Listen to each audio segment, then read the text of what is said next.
Magandang araw! Kumusta? Handa na ba kayo sa aril natin sa homeroom guidance? Tara na! Mag-isip, mag-click, at matuto! Homeroom Guidance Baitang 5, ikatlong markahan, Module 1. Mag-isip bago mag-click. Mga layunin. Sa pagtatapos ng module na ito, ikaw ay inaasahang naiisa-isa ang mabuti at hindi mabuting dulot ng paggamit ng social media. Nakapagbabahagi ng mga kasanayan na kinakailangan upang mailigtas ang sarili at kapwa sa panahon ng kalamidad at krisis. Para sa panimula, ano ang social media? Ano ang kahalagahan ng social media sa edukasyon? Ang module na ito ay makatutulong kung paano magiging mapanuri sa paggamit ng social media apps. Ang mag-aaral na kagaya mo ay mabibigyan ng wastong gabay sa mga uri ng panoorin at social media site na maaari lang ninyong buksan. Maraming site sa internet ang kadalasan ay nagagamit ng mga kabataan. Kabilang dito ang Facebook, Instagram, Twitter, YouTube, Google at mga laro gaya ng Dota, Mobile Legends at marami pang iba.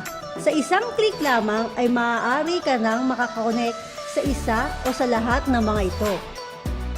Makikita at mababasa rin sa social media sites ang iba't ibang kasanayan at pamamaraan upang maging ligtas ang sarili at kapwa sa panahon ng kalamidad at krisis. Para subukin natin, letrang A, panuto. Isulat ang mabuti at hindi mabuting epekto ng paggamit ng mga sumusunod na social media apps. Social media apps. Facebook. Mabuting epekto, hindi mabuting epekto. Google. YouTube.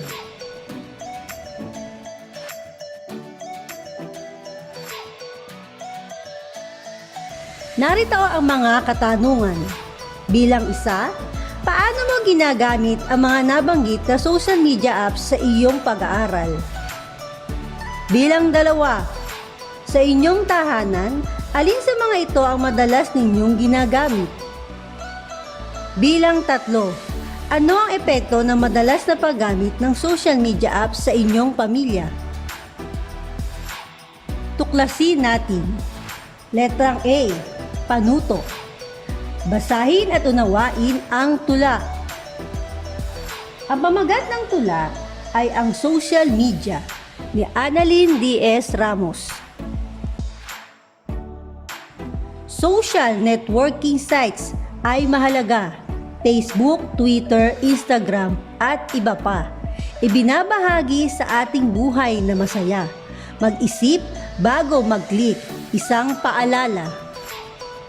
Social media ay para sa komunikasyon, nilikha upang paigtingin ang koneksyon.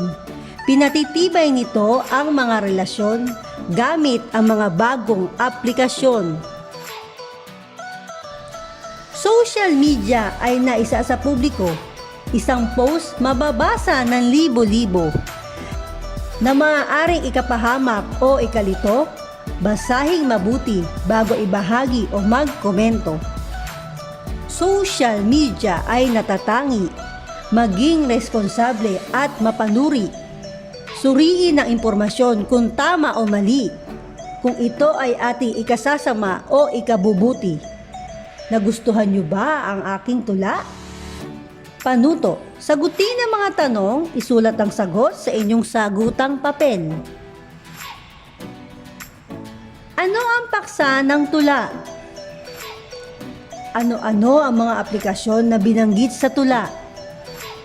Ano ang paalala sa tula? Bakit kailangang basahing mabuti ang impormasyon bago isa publiko? Paano ka magiging responsable at mapanuri sa paggamit ng social media? Tuklasin natin letrang B, panuto.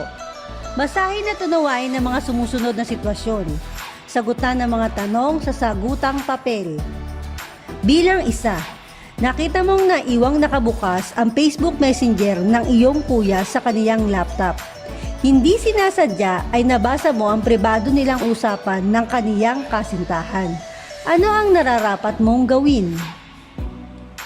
Bilang dalawa, may dalang cellphone ng iyong kaklase sa loob ng paaralan. Habang recess, inaya ka niya na manood ng mga palabas na hindi pambata na nasa kaniyang cellphone. Ano ang iyong gagawin? Bilang tatlo, masaya kayong magkakaibigan na nagkukwentuhan sa group chat nang hindi mo namalayan na inabot na kayo ng hating gabi. Inaantok ka na ngunit ayaw pang matulog ng iyong mga kaibigan. Ano ang iyong gagawin? Bilang apat, napansin mo ang iyong Kuya Anton na hindi pa nasasagutan ang kaniyang module. Bilin ng inyong ina na tapusin na ang lahat ng mga kailangang sagutan upang maisauli na sa guro. Ngunit nalilibang ang iyong kuya sa panonood ng pelikula sa YouTube. Ano ang iyong gagawin? Bilang 5, nagpakabit ang iyong ina ng internet upang makatulong sa inyong pag-aaral. Ngunit nawili ka sa pagbisita sa iba't ibang sites at paglalaro. Oras na para ibalik ang inyong module at hindi ka pa tapos. Ano ang iyong gagawin? Tandaan, mag-isip bago mag-click. Tunay na iba na ang panahon ngayon. Naging sikat na ang social media at naging bahagi na ito ng ating buhay. Maraming kabataan ang ginagawang libangan ang social networking sites tulad ng Facebook, Twitter, Instagram, YouTube, Google at iba pa. Malaking tulong ang nagagawa ng mga ito sa pag-aaral ng mga kabataan lalo na sa panahon ng pandemya.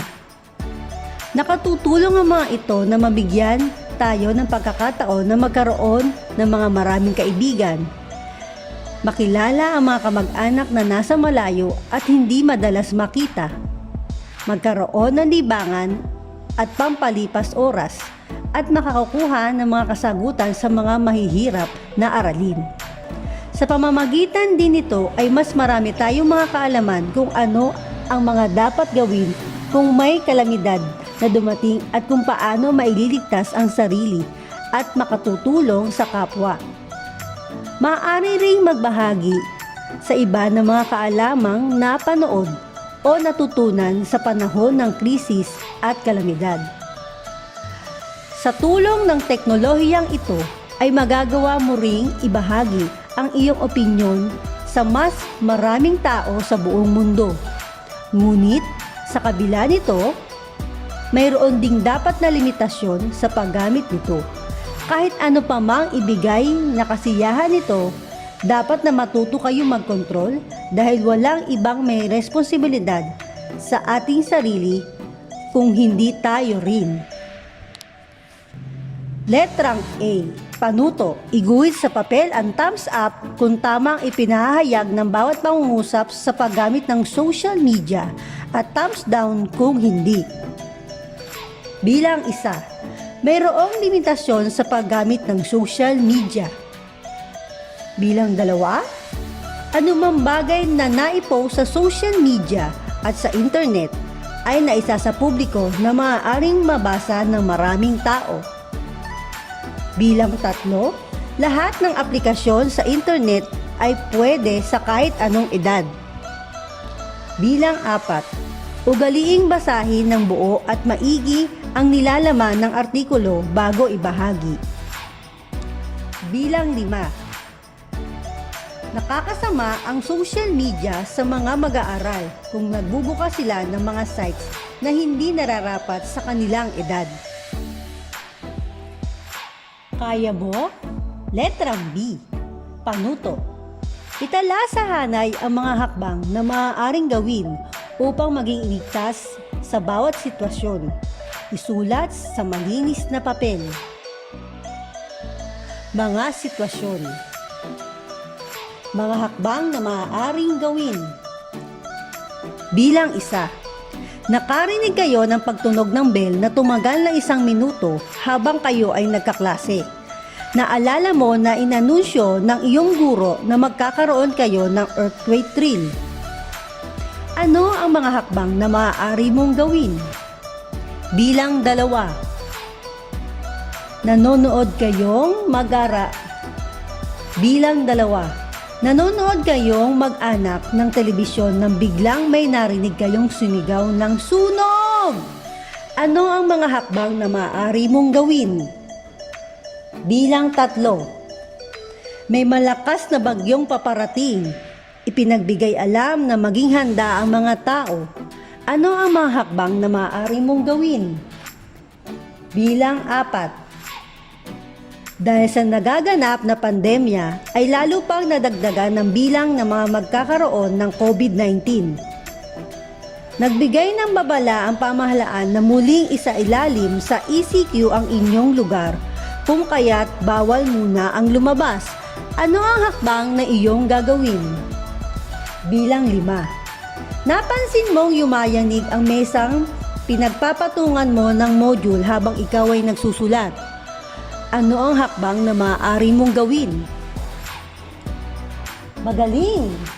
Napagtagumpayan mo ang mga hakbang na maaari mong gawin. Mga tanong. Ano ang naitulong ng social media sa iyong sinagutang aralin o gawain? Ano ang kahalagahan nito para sa iyo bilang isang mag-aaral?